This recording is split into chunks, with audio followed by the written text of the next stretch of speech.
अस्सलाम वालेकुम, this is मुरीद Hussain and thanks for watching my video. तो जी इस वीडियो में मैं कैमरा रिव्यू करने जा रहा हूँ ऑफ पोको M3। तो इस वीडियो में आपको फुली आइडिया हो जाएगा कि ये स्मार्टफोन आपको कितनी अच्छी जो कैमरा परफॉर्मेंस है वो प्रोवाइड करने वाला है। मैं आपको बताता चलूँ कि ये कैमरा जस्ट 1080 पिक्सल पर वीडियो रिकॉर्ड करता है, यानी कि वीडियो रेजोल्यूशन आपको प्रोवाइड करता है। तो इस वीडियो में आपको जो रियलिटी है आप 48 मेगापिक्सल कैमरा की वो आपको पता चल जाएगी। तो वीडियो में आगे बढ़ने से पहले अगर आप मेरे चैनल पे नए तो मेरे चैनल को कर लें subscribe and don't forget to like this video. So video का एंड तक ज़रूर देखिएगा क्योंकि इधर जो इसकी परफॉर्मेंस है वो बहुत ही इंटरेस्टिंग है, क्योंकि जो इसका फ्रंट कैमरा है आपको उधर 8 मेगापिक्सल का सेल्फी शूटर देखने को मिला है। तो इधर आपको काफ़ी सारे अच्छे ऑप्शन देखने को मिल जाते हैं, फीचर देखने को मिल जाते हैं। तो फर्स्ट ऑफ ऑल इसके बाद मैं आपके साथ फीचर शेयर करूंगा। सो टाइम वेस्ट किए बगैर चलते हैं वीडियो की तरफ। Let's get into the video. So let's have a quick look on its camera specifications and features. So first of all अगर इसके specifications की बात करें तो इधर आपको रेयर साइड पे ट्रिपल कैमरा का सेटअप देखने को मिल जाता है, which houses 48 megapixel main camera, 2 megapixel macro and 2 megapixel depth sensor. But इसकी मदद से आप जस्ट 1080 पिक्सल तक जो वीडियो रिकॉर्ड कर सकते हैं। इधर आपको कोई 4K का ऑप्शन देखने को नहीं मिला। इसके बाद अगर फ्रंट कैमरा की बात करें तो इधर आपको फ्रंट कैमरा में 8 मेगापिक्सल का सेल्फी शूटर देखने को मिल जाता है। सो इसके बाद अगर फीचर्स की तरफ चलें तो इधर first of all pro mode देखने को मिल जाता है। इधर आप प्रो मोड में 48 मेगापिक्सल पे जो ऑप्शन है उसको इनेबल करके जो वीडियो है जो पिक्चर है वो कैप्चर कर सकते हैं। इधर आपको प्रो मोड में फ़िल्टर्स का भी ऑप्शन देखने को मिल जाता है, जो कि एक अच्छी बात है। इसके बाद अगर वीडियोस में चलें तो जैसे कि मैंने बताया कि जो ये कैमरा जस्ट 1080 पिक्सल तक जो वीडियो है वो सपोर्ट करता है, और उसके बाद 720 पिक्सल है 30 फ्रेम पर सेकेंड।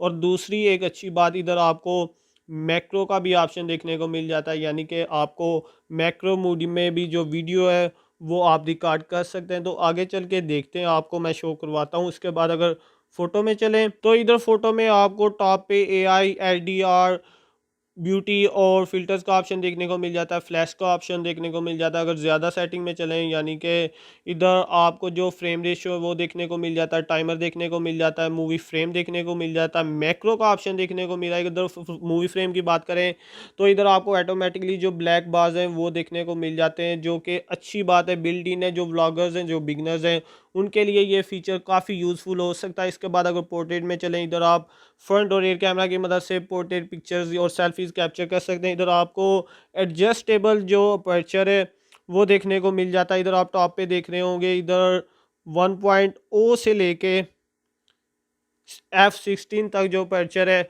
वो देखने को मिल जाता है। तो आगे चल के जो इसकी क्वालिटी है वो भी आपको शो करवाता हूँ। उसके बाद स्लो मोशन, ठीक है, नाइट मोड, इधर जो नाइट मोड है उसकी परफॉर्मेंस भी काफ़ी अच्छी है। बट जस्ट इधर आप रेयर कैमरा की मदद से जो नाइट पिक्चर है, नाइट मोड में पिक्चर है वो कैप्चर कर सकते हैं। इधर आपको सेल्फी कोई नहीं देखने को मिल रही, जैसे कि आपको पोको X3 में देखने को मिलती है, यानी कि आप फ्रंट कैमरा से भी नाइट मोड से जो पिक्चर है वो कैप्चर कर सकते हैं। मोड में चले तो इधर आपको जो नॉर्मल मोड है 48 मेगापिक्सल यानी कि अल्ट्रा HD जो ऑप्शन है वो इनेबल हो जाता है। और उसके बाद अगर देखें तो short video, panorama, documents, time lapse देखने को मिल जाता है। एडिट में चलें तो इधर आप जो इसके फीचर्स हैं वो एडजस्ट कर सकते हैं, यानी कि ऑप्शन बार में ला सकते हैं। तो आगे चल के मैं आपको सारे सैंपल शो करवाता हूँ। फर्स्ट ऑफ ऑल इसके जो डे टाइम है, नाइट टाइम, सारे सैंपल शो करवाता हूँ। सो टाइम वेस्ट किए बगैर चलते हैं अपने सैंपल्स की तरफ। सो वीडियो को एंड तक ज़रूर देखिएगा। और again I would like to add one thing, आप जिस डिवाइस पे भी देख रहे हैं तो प्लीज़ उसकी जो फुल रेजोल्यूशन है वो ऑन कर लीजिएगा, ताकि आपको सही से आइडिया हो जाए कि जो इसकी कलर सैचुरेशन है, जो इसकी वीडियो रेजोल्यूशन है वो किस तरह की है।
सो इधर इसका फोकस टेस्ट करते हैं और इधर आप देख रहे होंगे बड़े ऑब्जेक्ट पे जो इसकी परफॉर्मेंस है वो तो काफ़ी फास्ट है। इधर आप देख सकते हैं कि काफ़ी जल्दी से ऑब्जेक्ट को फोकस में ले आता है और काफ़ी अच्छे तरीके से जो बैकग्राउंड है वो ब्लर हो जाता है। तो इधर अगर हम छोटे ऑब्जेक्ट पे लेके जाते हैं तो इधर इसको आई थिंक नो इधर भी इसकी जो परफॉर्मेंस है वो ठीक है यार, इतनी बुरी नहीं है। ये आप देख सकते हैं, वाह दिस इज ग्रेट यार। इधर मैं एक्सपेक्ट कर रहा था कि इधर हमें इतनी अच्छी जो फोकस परफॉर्मेंस है वो देखने को नहीं मिलेगी। ये सबसे अच्छी चीज़ होती है एक स्मार्टफोन की। इसमें आपको 48 मेगापिक्सल का मेन कैमरा देखने को मिला है। तो इधर ये कैमरा भी आपको पोको की तरह काफ़ी अच्छी जो परफॉर्मेंस है फोकस स्पेशली वो प्रोवाइड कर रहा है। इधर आपको मैक्रो वीडियो भी देखने को मिलेगी, तो उसका भी टेस्ट करते हैं और इस वीडियो को एंड तक ज़रूर देखिएगा। तो ओवरऑल जो इसकी फोकस स्पीड है वो भी काफ़ी अच्छी है,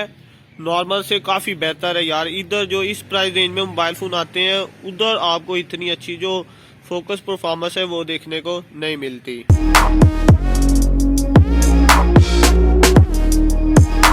सो right now I am recording with front camera of Poco M3। इधर आपको 8 मेगापिक्सल का सेल्फी शूटर देखने को मिलता है और इधर आप वीडियो क्वालिटी चेक कर सकते हैं। जो ये कैमरा है जस्ट 1080 पिक्सल है, 30 फ्रेम पर सेकंड तक वीडियो रेजोल्यूशन सपोर्ट करता है। और इधर जो परफॉर्मेंस है वो बहुत ही डाउनग्रेड है, यानी कि इतनी अच्छी नहीं है। इधर जो लाइटिंग है वो एडजस्ट नहीं होती, जो कलर्स हैं वो एडजस्ट नहीं होती। आप चेक कर सकते हैं कि जो कलर्स हैं वो बिल्कुल डिफरेंट है, ब्राउन आउट है। और इधर अगर मैं डायरेक्शन चेंज करता हूं कैमरे की तो आप चेक कर सकते हैं एक एक कदम पे जो इसकी लाइट है वो चेंज हो जाती है। अभी मैं बिल्कुल सनलाइट के सामने हूं, डायरेक्ट सनलाइट के, तो इधर आप चेक कर सकते हैं जो कलर्स हैं वो कुछ ठीक हुए हैं, यानी कि जो ब्राइटनेस है वो एडजस्ट हुई है। जो ही मैं कैमरा नीचे करता हूं तो आप चेक कर सकते हैं ना मेरा फेस नज़र आ रहा है ना कुछ और चीज़ जो सही से नज़र आनी चाहिए वो आ रही है। तो इधर जो फ्रंट कैमरा की परफॉर्मेंस है वो इतनी ख़ास नहीं है, मुझे इतनी पसंद नहीं आई। अगर आप सेल्फीज़ की बात करते हैं तो आगे चल के मैं आपको वो भी शो करवाता हूँ, तो उसके लिए वीडियो को आपको एंड तक ज़रूर देखना पड़ेगा। तो ओवरऑल अभी आप जस्ट फ्रंट कैमरा की परफॉर्मेंस चेक करें, यानी कि वीडियो रेजोल्यूशन की, कि आपको कितनी अच्छी देखने को मिल रही है। अगर कलर्स की बात करें, जो कलर सैचुरेशन है, जो डायनामिक रेंज है वो इतनी ख़ास नहीं है।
So let's check night video resolution. तो आपको पता है इसका जो रेड कैमरा है वो 1080 पिक्सल जो वीडियो है वो सपोर्ट करता है। तो अभी नाइट टाइम जो ये वीडियो है मुझे तो काफ़ी अच्छी परफॉर्मेंस लग रही है, लेकिन थोड़ी सी जो वीडियो है वो ग्रेनी टाइप है। रात का टाइम है तो ऑब्वियसली ग्रेनी होगी। तो अभी ये इधर मेरे सामने लो लाइट है, तो मैं अगर कैमरा उधर लेके जाता हूँ उस कंडीशन में तो ऑटोमेटिकली जो ये कैमरा है लाइट एडजस्ट कर देता है, तो आपको अच्छी जो परफॉर्मेंस है वो देखने को मिल जाती है। तो आपको पता है नाइट टाइम कलर तो इतने नेचुरल होते नहीं है, या तो वो डार्क हो जाते हैं या वो ब्लाउन आउट हो जाते हैं। तो बस इसी तरह का सीन है।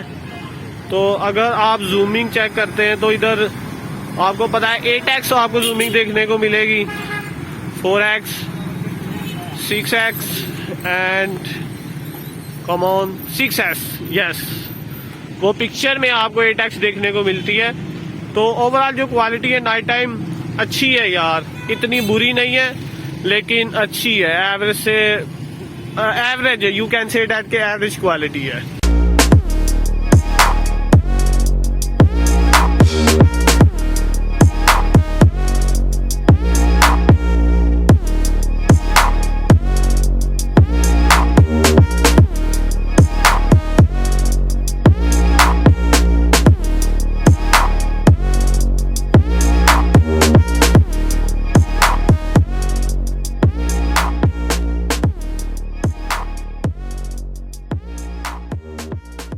So it was all about camera of Poco M3.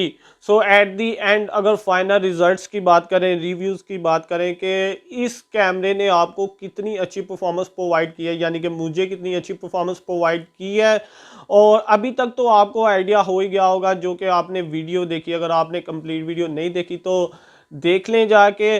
तो अभी अगर मैं अपने फाइनल रिजल्ट्स की बात करूं, ओपिनियंस की बात करूं, तो इधर जो इसमें मुझे सबसे ज़्यादा अच्छी चीज़ लगी है इसका मैक्रो मोड है। इसका जो मैक्रो मोड है वो बहुत ही अच्छी आपको जो परफॉर्मेंस है वो प्रोवाइड करता है। इधर आपको वीडियो का भी ऑप्शन देखने को मिला है जैसे कि आपने देखा है मैक्रो में।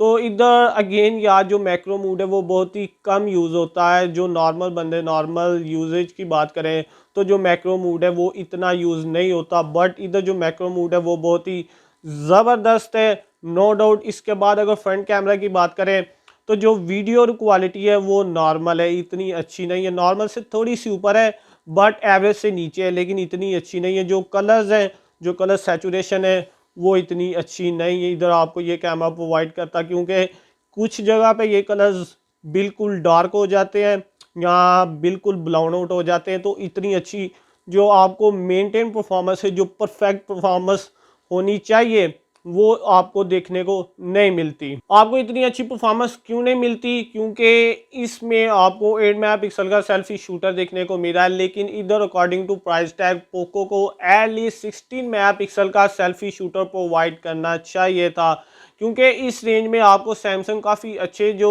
कैमरा स्पेसिफिकेशन है वो प्रोवाइड कर देते हैं, जो कि आपको काफ़ी अच्छी परफॉर्मेंस और जो रेजोल्यूशन है वो प्रोवाइड कर देते हैं। तो जो फ्रंट कैमरा है वो बस ठीक है यार, काम चला सकता है, आपको अच्छी सेल्फीज पोर्ट्रेट वगैरह अच्छी प्रोवाइड करेगा। नोट जो इसकी एज डिटेक्शन है वो भी काफ़ी अच्छी है अकॉर्डिंग टू जो इसकी स्पेसिफिकेशन है, I mean to say that के 8 मेगापिक्सल के अकॉर्डिंग जो इसकी एज डिटेक्शन और परफॉर्मेंस है वो ठीक है। अगर रेयर साइड पे जो कैमरा उसकी बात करें जिधर आपको 48 मेगापिक्सल का मेन कैमरा देखने को मिलता है, तो इधर भैया इस कैमरे ने मुझे इतना इम्प्रेस नहीं किया, क्योंकि ये 48 मेगापिक्सल का कैमरा है और इधर जो कलर सैचुरेशन है, जो कलर्स की बात है यानी कि सीन्स है वो इतने अच्छे नहीं है। इधर आपको मैं जैसे कि पहले बताया है यहाँ तो आपको डार्क कलर देखने को मिलते हैं या ब्राउन आउट कलर देखने को मिलते हैं। बहुत ही कम ऐसी सिचुएशन होती है या लाइट का सिनेरियो होता है जिधर आपको अच्छे कलर्स देखने को मिलते हैं,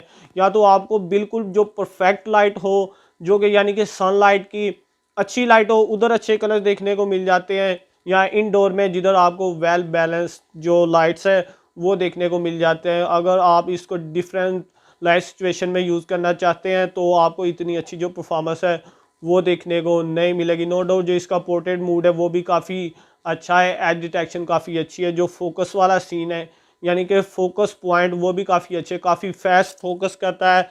लेकिन अगर ये कैमरा यानी कि 48 मेगापिक्सल का सेंसर सैमसंग अपनी किसी मिड रेंज फ़ोन में यूज़ करता तो मैं कहता भैया उधर धमाल हो जाना था, यानी कि धमाका हो जाना था।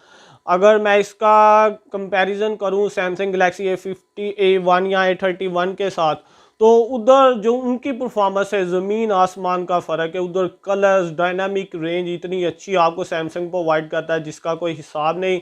लेकिन पोको ने इधर 48 मेगापिक्सल का सेंसर प्रोवाइड किया है, लेकिन उसके अकॉर्डिंग जो परफॉर्मेंस है आपको इतनी अच्छी प्रोवाइड नहीं कर रहा। आई डोंट नो क्या सिनेरियो। 48 मेगापिक्सल का सेंसर है, आपको सैमसंग भी प्रोवाइड कर रहा है, तो लेकिन उसके लिहाज से अगर कंपेयर किया जाए तो ज़मीन आसमान का फ़र्क है। तो अगली वीडियो में मैं सैमसंग गैलेक्सी A31 और इसका कंपैरिजन करूंगा, तो आप जाके देख सकते हैं और मेरे चैनल को सब्सक्राइब कर लें। एनीवेज ये थी जी आज की वीडियो और इसका था कैमरा रिव्यू। और ओवरऑल अगर मैं पॉइंट दूं तो इसको मैं दूंगा 7.5 आउट ऑफ 10। तो ये था मेरा फाइनल रिव्यू। आई होप आप लोगों को ये वीडियो ज़रूर पसंद आई होगी। अगर आप मेरे चैनल पे नए हैं तो मेरे चैनल को कर लें subscribe and don't forget to like this video. So it was all from my side. Thank you, take care.